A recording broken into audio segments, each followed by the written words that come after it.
The best thing I would think for families and spouses to support their partners is to never say, especially as it relates to the men's fears of sexual loss of sexual functioning, don't ever say it doesn't matter. Because if their spouses say it doesn't matter, it does matter to the men. So that's not a helpful thing to say, because although it's said to be helpful, it may not matter to the wife, but it does matter to the husband. So I say to the partners, don't say that. It'd be like saying, well, you have to have a mastectomy. And if I said, it doesn't really matter, it's not that important. Yes, it is important to you. So rather to say, and we're with David Kuhl's group, there are developing groups for spouses. We teach them to say things like, normalize the experience. This must be very hard for you. I'm here to be a support, but you know what you need to do to go forward yourself. And joining a prostate support group or the men's transition group for prostate cancer would be a very helpful thing to say. I really encourage you to go to that group, because that's for men and that's for you. And I can't help you with that, but what I can do is be here as a partner for you. A lot of them will go silent because they feel ashamed talking about it. So, and then the wife thinks, well, what's wrong with me? There's nothing wrong with you. But after they attend one of our groups, they will say, it's hard for me to talk to you because. And then the wives feel, oh, I feel understood.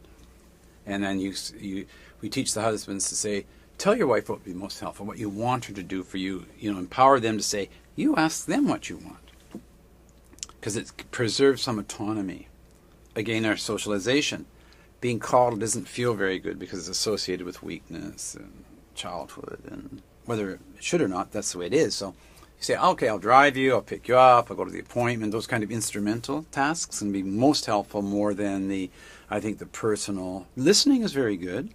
But to expect the wives and partners to say they understand, and it's really not fair, because I don't think many men could say, yeah, you hear me, but I don't think you really understand. Another tip would be giving them, here's some readings on the internet that may be helpful, or have them call the center and get taught and ask of this. Say, if it's a spouse, say, my husband's had a surgery, prostate surgery, and is in treatment. Are there any volunteers in the center of men who've been through the transition program to come and just could that person meet my partner?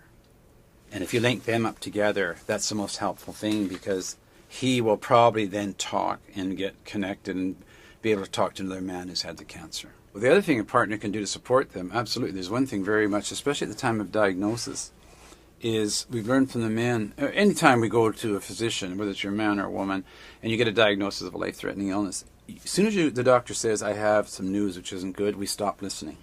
We can't remember everything.